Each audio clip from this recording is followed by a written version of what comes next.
Jesus, ich danke dir für deine Gegenwart in diesem Raum, dass du da präsent bist und dass du zu uns redest, zu jedem Einzelnen von uns. Heiliger Geist, ich bitte dich, dass du zu uns ganz persönlich in unsere Situation auch rein kannst reden, wo wir dich dürfen hören und verstehen. Und Jesus, wir beten, dass die Schweiz heute auch ganz viele Goldmedaillen heimbringen kann. Amen. Das ist schon auch noch wichtig, oder? Gratuliere euch, dass ihr euch entschieden habt, zum da zu sein und nicht WM schauen oder so. Das freut mich sehr. Hey, wir sind im letzten Teil der Serie «Das Fundament der Liebe», wo wir Gottes Agape-Liebe genauer unter die Lupe nehmen und uns möchten davon nochmal einfach neu begeistern lassen. Und heute geht es ums Kreuz. Das Kreuz, der Fokuspunkt vom Christentum. Es ist das Symbol von unserem Glauben überhaupt. Und wir haben es eben bei uns in der Kirche, heute haben wir es sogar auf der Bühne. Die einen von euch tragen es vielleicht um den Hals. Vielleicht hat es jemand als Tattoo. Es hängt oft an Wänden oder man findet es bei uns auch auf Berggipfeln. Und eigentlich ist es eines der grausamsten Folterinstrumente und Hinrichtungsmethoden, die es gibt. Es ist eigentlich ein totales Paradox. Und auch in der Wirkung, die es auf Menschen hat, gibt es eine riesige Spannweite von Reaktionen. Die einen reagieren allergisch darauf und müssen es aus Schulzimmer verbieten, weil es für sie ein schwieriges Bild vom Christentum damit verbindet, wo sie als lieblos oder teilweise sogar als hinterwäldlerisch darstellen. Und für andere steht es in erster Linie für dunkle Kapitel aus dem Christentum, wie zum Beispiel das mit der Kreuzritter. Für uns als Christen hat es eine enorme Symbolkraft. Es ist das Zentrum von unserem Glauben, es ist uns kostbar, es ist heilig und voller Hoffnung. Es ist ein Zeichen von der Liebe. Wie kann das sein, dass es so eine grosse Spannweite gibt? Der Paulus hat schon darauf hingewiesen, dass sich an dem Ereignis am Kreuz Geister scheiden. In 1. Korinther 1,23 schreibt er: Wir jedoch verkünden Christus, den gekreuzigten Messias. Für die Juden ist diese Botschaft eine Gotteslästerung und für die anderen Völker völliger Unsinn. Für andere Völker war es unverständlich gewesen, was sollen sie mit einem Gott anfangen, der am Kreuz stirbt? Was kann denn das schon bezwecken, wenn er von Menschen umgebracht werden kann? Und so ist es bis heute, oder? Das Kreuz bewegt, es polarisiert und es ist mit Sicherheit etwas nicht, nämlich bedeutungslos. Wenn dich jetzt heute Morgen jemand fragen würde, was bedeutet denn das Kreuz? Was würdest du antworten? Es ist Liebe zu uns.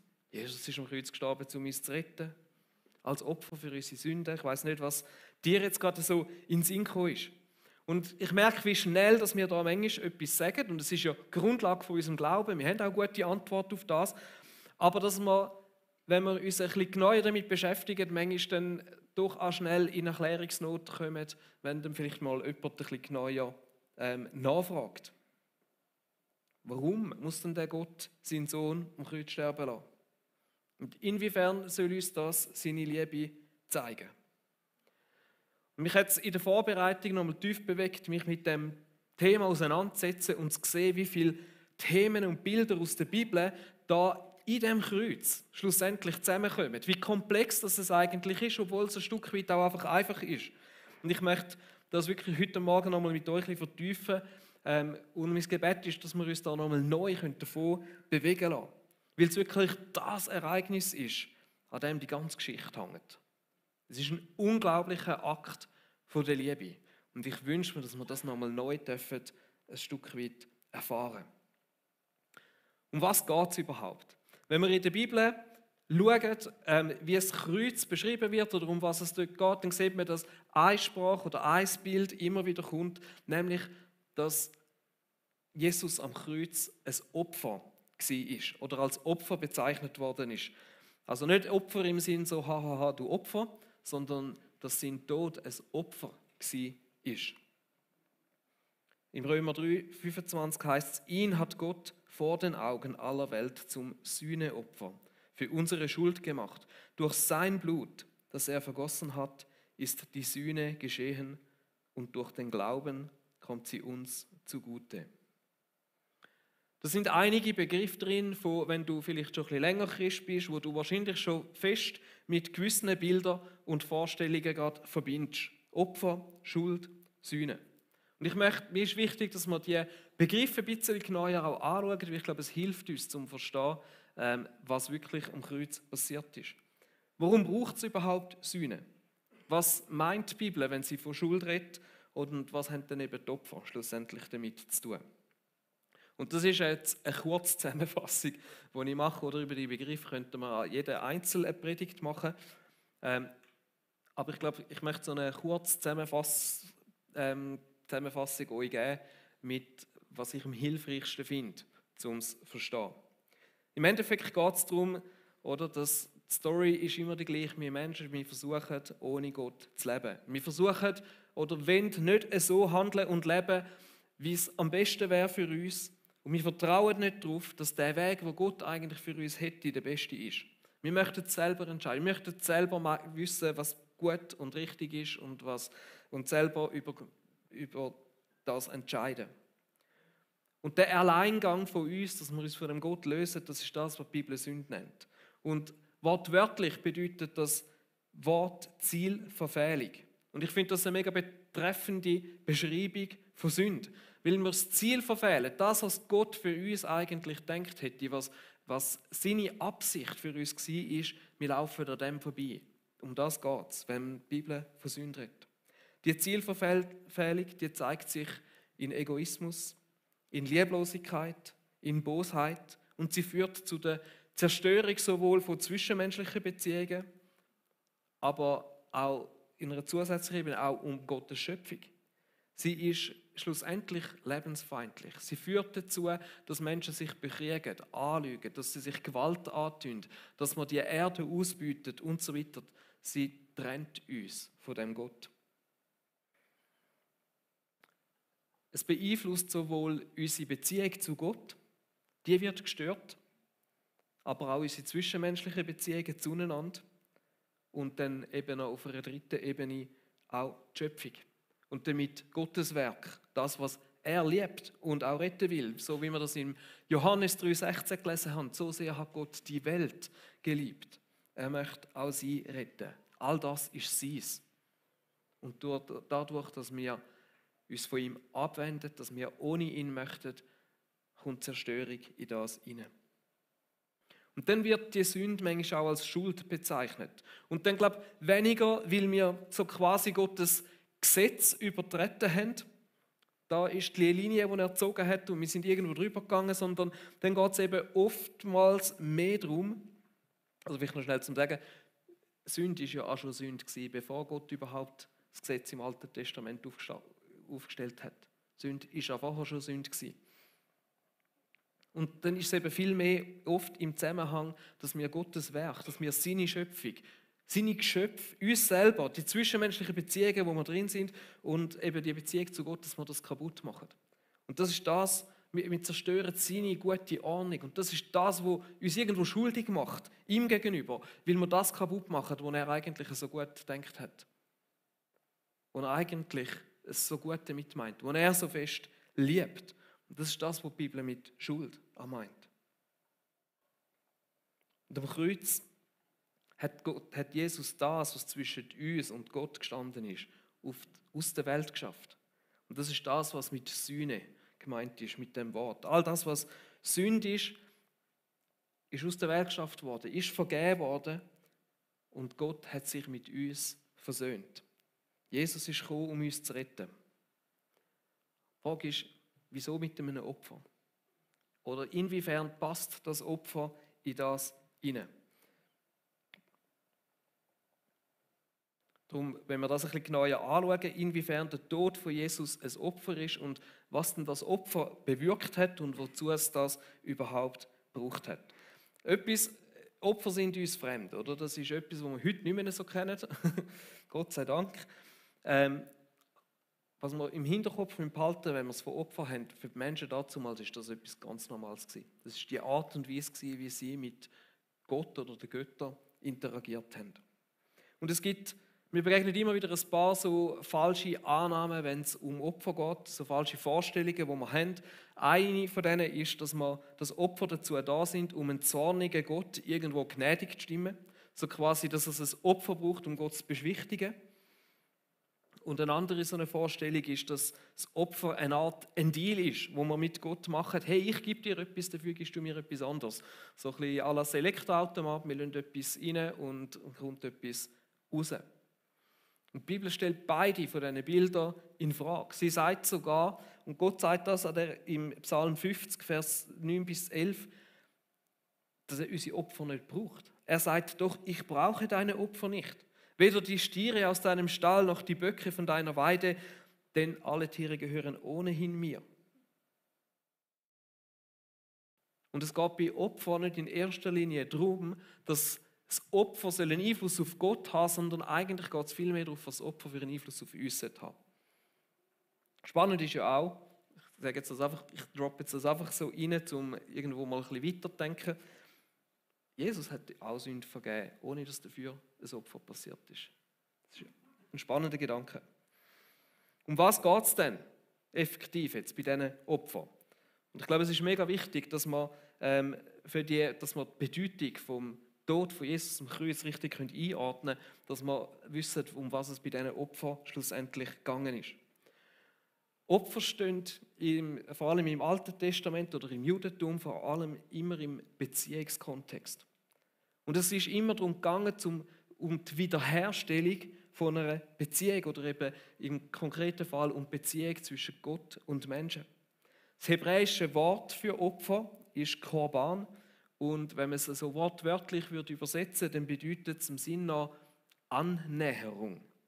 Also sagt eigentlich, ein Opfer ist eine Annäherung. Und es ist viel weniger um Strafe oder um Beschwichtigung gegangen oder dass jetzt Gott umzurecken müsste Blut sehen.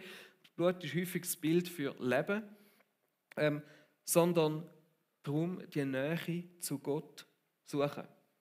Und ich weiss, für uns ist das manchmal so im ersten Moment ein schwieriger Gedanke, als ich dem das erste Mal begegnet bin, hat es mich recht herausgefordert. Und je länger, je mehr gemerkt, wie genial der Gedanke das eigentlich ist und wie gut dass das effektiv auch zu dem passt. Und ich muss da jetzt das heute Morgen einfach zu. Das Opfer ist eine Annäherung und je nach Art vom Opfer, oder, es hat ja ganz verschiedene Arten von Opfer gegeben, Brandopfer, Dankesopfer, aber dann eben auch Sünd- oder Sühneopfer. Und je nach Art von dem natürlich auch im Wissen, hey, ich habe dieser Beziehung zu dem Gott geschadet. Was ich gemacht habe, meine Taten, meine Aktionen, wie ich gedacht habe und gehandelt habe, hat dieser Beziehung einen Schaden angerichtet. Und was das Opfer eben dann nicht machen kann, ist, dass es den Schaden einfach wieder gut macht. Weil der Schaden, der ist passiert. Ich versuche es mit einem drastischen Beispiel vielleicht ein bisschen näher zu bringen. Wenn ein Ehebruch passiert, dann ist der Schaden angerichtet. Und die Tat kannst du nicht mehr rückgängig machen. Da hilft auch ein Strauß Rosen nicht. Oder deine liebevollen Beteuerungen, dass das nicht mehr passiert und dass es aus Versehen war. Es macht das nicht ungeschehen. Der Schaden ist passiert. Das Einzige, was kann helfen oder eben was das wieder gut machen kann, ist Vergebung von der Person, die den Schaden empfangen hat. Vergebung braucht aber auch Reue, es braucht Ernsthaftigkeit, es braucht eine Umkehr, ein Wille, sich auch effektiv zu ändern, sonst wird es schwer zu vergeben. Und in diesem Zusammenhang, glaube ich, ist es ein gutes Bild, um die Opfer zu verstehen. Weil wenn uns wirklich etwas daran liegt, wenn es jemandem von Herzen ernst ist, um zu zeigen, dass er bereut, dass er Vergebung braucht, dann ist er auch bereit, das Opfer zu bringen dafür. Dann bist du auch bereit, etwas dafür zu geben, dann darf es dich etwas kosten.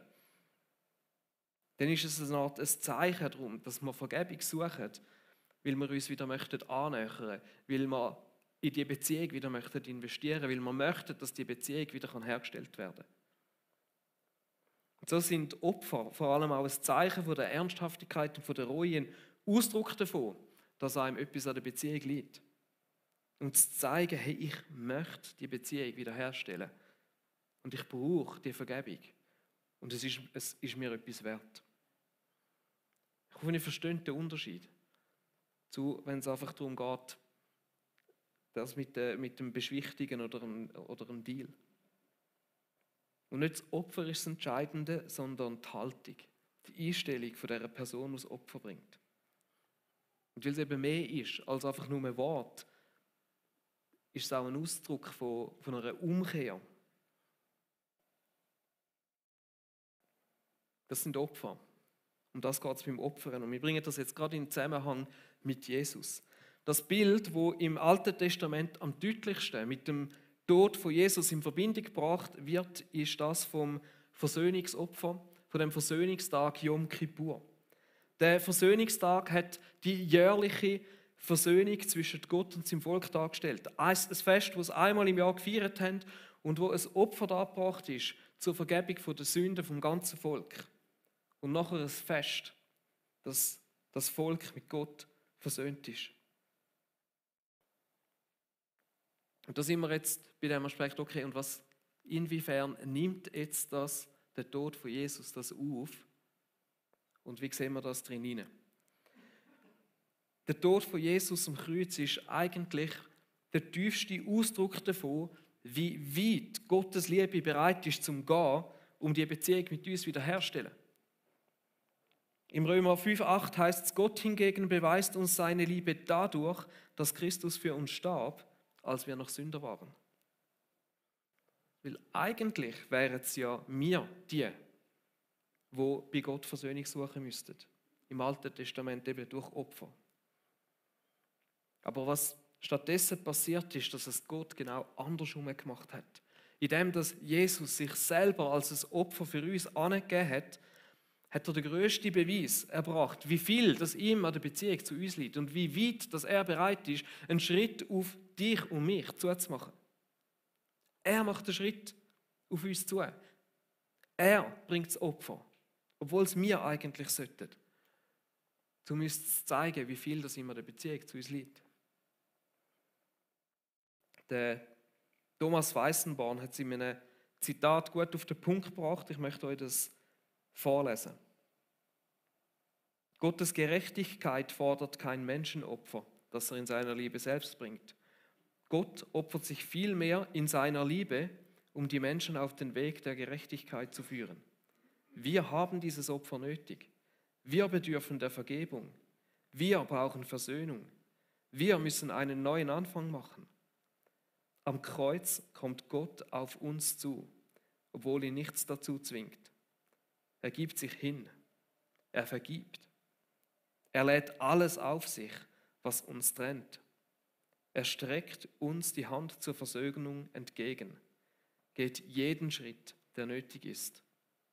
Und dies alles aus reiner Liebe und Hingabe an seine gefallene Schöpfung, die er nie im Stich lässt. Ich wiederhole nochmal. Wir haben dieses Opfer nötig. Wir bedürfen der Vergebung. Wir brauchen Versöhnung. Wir müssen einen neuen Anfang machen.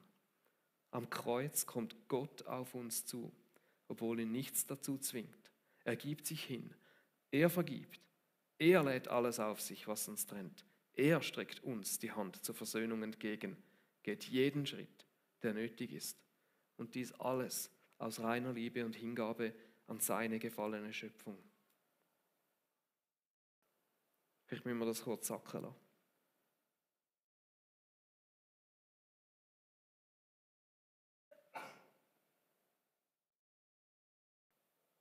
Wo Jesus am Kreuz gestorben ist, ist im Tempel der Vorhang zerrissen. Als ein Zeichen dafür, dass es eben keine Trennung mehr gibt zwischen Gott und Menschen.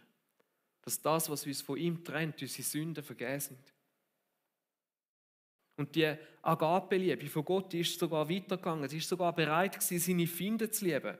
Der Sünder, die Person, die sich eigentlich nicht um Gottes Willen kümmert, die sich nicht um ihn geschert hat, sie ist bereit gewesen, sein Leben dafür anzugeben, die Sünde zu vergeben. Und somit gibt es heute nichts mehr, wo zwischen dir und dieser Liebe von Gott steht. Egal was es wäre, es ist vergeben.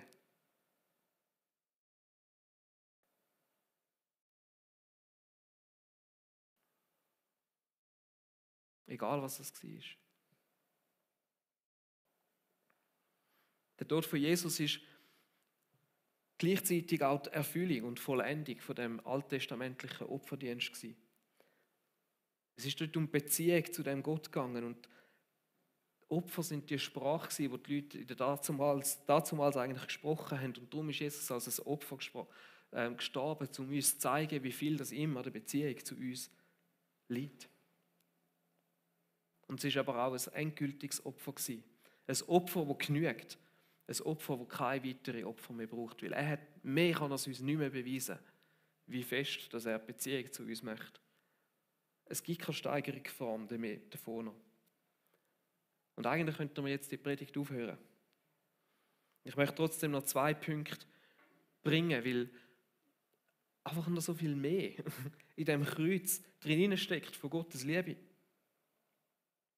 Wenn wir versuchen, so wie, jetzt haben wir mega drin reingezoomt, wenn wir versuchen, nochmal so einen Schritt ein bisschen rauszuzoomen und es in den Kontext von der Predigt von vor 2 Wochen bringen, wo es darum gegangen ist, dass mit Jesus Gott in seine eigene Schöpfung hineingekommen ist und sich uns zeigt und offenbart hat, dann tut sich nämlich nochmal eine ganz andere Perspektive aus. In Johannes 1, 9-11 heißt es, das wahre Licht ist der in die Welt gekommen ist, um für alle Menschen das Licht zu bringen. Und der Retter von Jesus. Doch obwohl er unter ihnen lebte und die Welt durch ihn geschaffen wurde, erkannten ihn die Menschen nicht. Er kam in seine Welt, aber die Menschen wiesen ihn ab. Und wir haben den Text vielleicht schon x-mal gelesen, aber wir müssen mal das richtig vor Augen halten. Jetzt ist Jesus auf die Welt gekommen, um uns den Vater zu zeigen. Gott selber wird Mensch, kommt in seine Schöpfung, um uns zu zeigen, wie er ist, wer er ist und wie fest dass er uns liebt. Und dann, was passiert? Er wird von diesen Menschen umgebracht, wo er eigentlich dazu gekommen ist, sie zu retten. Wie crazy ist das? Was für eine Tragik. Das ist eigentlich eine Ungeheuerlichkeit. Das ist so quasi der Gipfel, der Höhepunkt vom Bösen. Es ist eigentlich das Schlimmste, was die Welt machen kann. Ihren eigenen Schöpfer, der gekommen ist, sie zu retten, zu töten. Gott wird von seinen Menschen aus seiner Schöpfung geworfen und so quasi zu Tod gefoltert.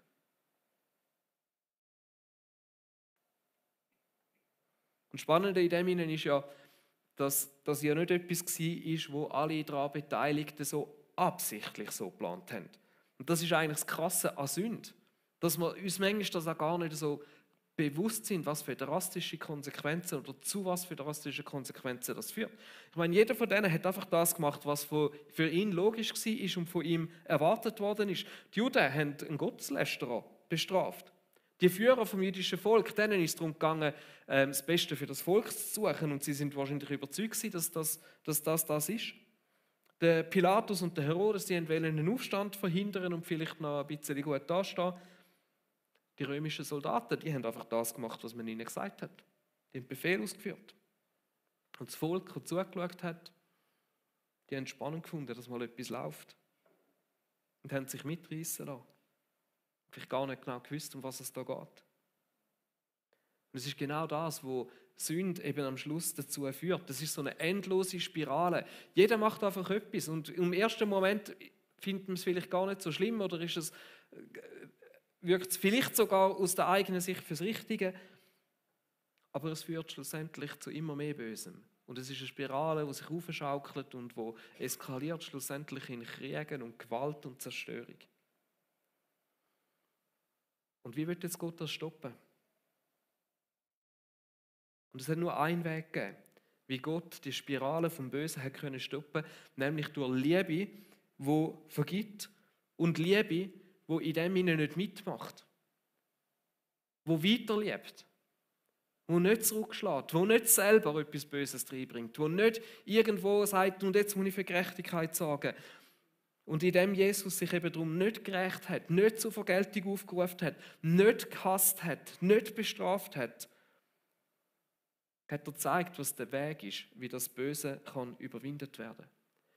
Indem er das sich über sich ergehen lassen hat, indem er sich hingegeben hat aus Liebe und am Schluss am Kreuz hat können sagen, Vater, vergib ihnen. Das ist die einzige Kraft, die einzige Art und Weise, wie der Kreislauf vom Bösen kann durchbrochen werden, wie das Böse kann besiegt werden in dieser Welt. Ohne eine Liebe, die vergibt, die sich hingibt, wird Leid, Schmerz, Unrecht niemals gestoppt. Und genau das ist das, was am Bösen schlussendlich ein Ende setzen kann. Eine Liebe, die Unrecht nicht heimzahlt, die auf Vergeltung und auf Gewalt verzichtet. Eigentlich genau das, was Jesus auch in der Bergpredigt gelehrt hat und wo er so bis zum Schluss selber praktiziert hat. Und durch das ist ein weiterer Punkt, wo wir am Kreuz sehen, dass am Kreuz Gottes Liebe das Böse besiegt hat in dieser Welt. Auf die einen Seite kann man sagen, als ein Prinzip, oder? Ich weiß, es ist ein bisschen theoretisch, als Vorbild, wo Jesus uns das vorgemacht hat und durchgezogen hat, was er selber gelehrt hat, aber eben auch auf einer viel größeren, auf einer kosmischen Ebene mit ewigen Auswirkungen für dich und mich. Du kannst eigentlich sagen, das ist der Moment, wo die Menschheit ihre grösste Sünde begangen hat, dass sie ihren Gott, wo sie geschaffen hat, ihren Schöpfer kreuzigt, und in dem Moment erringt er den grössten Sieg, weil er das Böse in dem hinein besiegt. Und der Sieg hat er errungen, weil die Geschichte am Kreuz nicht direkt fertig war. Weil der Tod von Jesus nicht das Ende war, sondern eigentlich erst der Anfang. Der Anfang von einer völlig neuen Realität, wo du und ich heute ein Teil davon sein dürfen. Ohne die Auferstehung wäre der Tod von Jesus zwar ein grossartiges Zeichen von seiner Liebe und von seiner Hingabe gewesen, aber das Böse hätte gesiegt. Und erst durch die Auferstehung ist der Tod und damit auch das Böse endgültig besiegt worden. Wäre Jesus tot geblieben, dann hätte er zwar auf Gewalt verzichtet, aber sie wäre nicht besiegt gewesen. Sie hätte schlussendlich gewonnen. Das ist auch das, was der Paulus im 1. Korinther 15, Vers 17 sagt. Und wenn Christus nicht auferstanden ist, ist euer Glaube eine Illusion. Die Schuld, die ihr durch eure Sünden auf euch geladen habt, liegt dann immer noch auf euch. Die Hingabe von Jesus hat ihn eben schlussendlich nicht nur in den Tod geführt, sondern hat eben den Tod schlussendlich überwunden. Er ist 3 Tage später auferstanden. Und mit dieser Auferstehung ist nicht einfach nur, gewesen, dass Jesus nachher gesagt hat, habt ihr gesehen, ich bin wirklich der Sohn Gottes gewesen, sondern durch die Auferstehung ist die neue Realität, das Königreich Gottes, wo Jesus davon geredet hat, in die Welt hineingebrochen. Endgültig durchgebrochen in die Welt hinein. Jesus selber hat es mit einem Senfkorn verglichen, wo in die Erde fällt und stirbt. Aber aus dem Samen, wo stirbt, entsteht ein Baum, wo drinnen Leben entsteht. Leben beinhaltet. Das heißt, das Königreich Gottes ist genau das. Und Jesus selber hat gesagt, das Königreich Gottes ist mit ihm näher gekommen und ist jetzt auf einer gewissen Art ist es schon da. Und dort, wo wir uns auch einen Teil davon machen. Und es wird in seiner vollen Kraft und schlussendlich noch kommen. Und das Königreich Gottes, man könnte auch sagen, es ist ein Königreich von der Liebe. Und es ist wie so ein Sauerteig, wo die Welt durchsäuert. Das ist ein weiteres Bild, wo Jesus für das Königreich Gottes braucht. Es ist das Königreich, wo er uns versucht hat, näher zu bringen. Wo er uns beschrieben hat, wo er uns aufgezeigt hat, wie seine Gesetzmäßigkeiten funktionieren und dass sie eben genau gegensätzlich sind wie die von dieser Welt. Ein Königreich, in dem seine Liebe regiert. Und es ist ein Königreich, wo Realität wird durch Menschen wie du und ich. Menschen, die an Jesus glauben, die das Geschenk von seiner Vergebung annehmen. und sagen Danke. Und wo sich durch die Verbindung zu ihm und durch die Taufe in sein Reich hinein versetzen lassen und ein Teil davon sind, die sich von dieser Liebe fühlen lassen, die diese Liebe weitertragen in die Welt und wo durch die Liebe und durch das, dass sie das leben und durch das, dass sie mit dem Gott verbunden sind, eben wie das Böse in dieser Welt auch bekämpfen.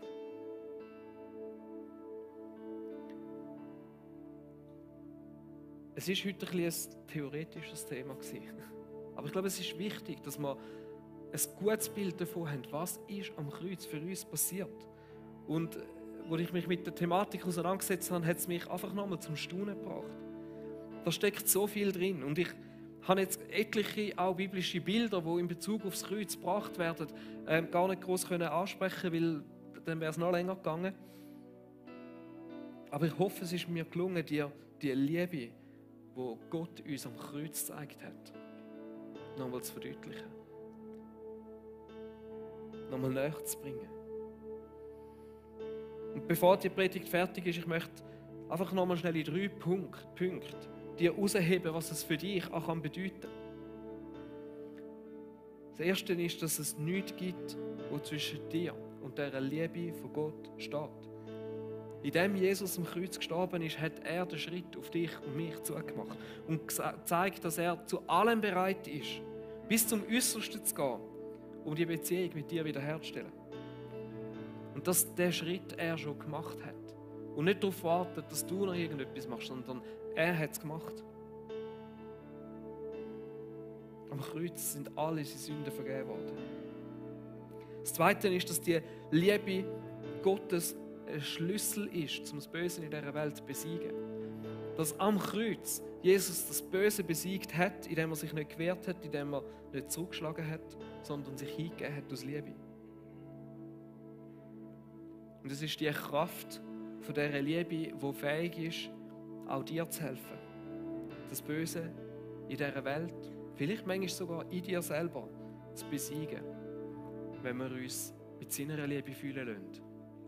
Wenn wir bereit sind, uns wie Jesus hinzugeben. Vielleicht merkst du, dass du neu mit dieser Liebe brauchst. Und dann lass für das beten. Dann bitte Gott darum, dass er dich mit dieser Liebe fühlt.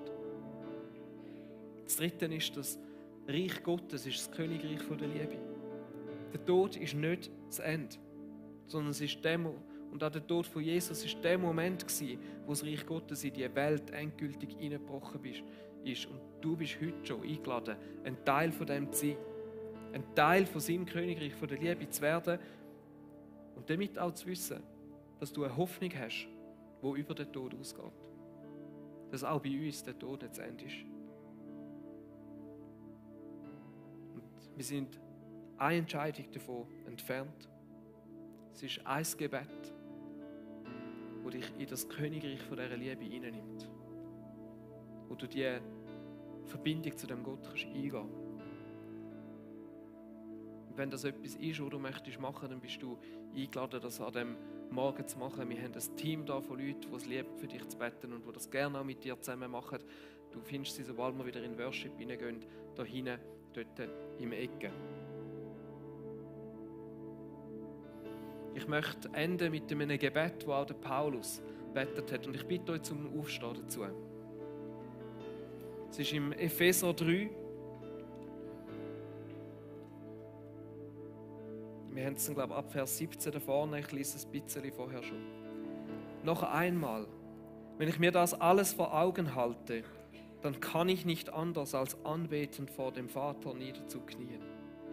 Er, dem jede Familie im Himmel und auf der Erde ihr Dasein verdankt und der unerschöpflich reich ist an Macht und Herrlichkeit, gebe euch durch seinen Geist innere Kraft und Stärke. Jesus, es ist unser Gebet, dass du aufgrund von unserem Glauben in unseren Herzen wohnen kannst und dass unser Leben in dir verwurzelt sein und aufs Fundament von deiner Liebe gegründet sein.